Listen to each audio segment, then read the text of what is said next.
Health টিপসে আপনাদের সবাইকে স্বাগতম জানাচ্ছি। আমাদের আজকের আলোচনার বিষয়, যে কাজটি করলে আর কখনোই আপনার গ্যাস্ট্রিকের সমস্যা থাকবে না। আমাদের দেশে গ্যাস্ট্রিকের সমস্যা নেই এমন মানুষ হয়তো খুঁজে পাওয়াই যাবে না। এই সমস্যাটি মূলত ভাজা পোড়া খাবার খেলেই বেশি হয়ে থাকে। অনেকেরই এইসব খাবার খাওয়ার পরে পেট ব্যথা বা বুকে ব্যথা কিংবা বদহজম হয়।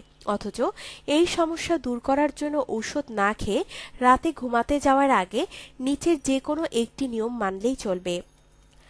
আধা ইঞ্চি পরিমাণ কাঁচা আদা নিন, তারপর অল্প একটু লবণ মাখিয়ে খেয়ে ফেলুন। আদা খাওয়ার কিছুক্ষণ পর 1 কাপ কুসুম গরম পানি খান। গভীর রাতে আর গ্যাস্ট্রিকের সমস্যা হবে না। এক গ্লাস পানিতে দুঃখিত 1 গ্লাস পানি একটি হাঁড়িতে নিয়ে চুলায় বসান। এর আগে 1 ইঞ্চি পরিমাণ কাঁচা হলুদ পানিতে দিয়ে দিন। পানি অন্তত 5 মিনিট ফুটতে দিন। এরপর নামিয়ে আনুন।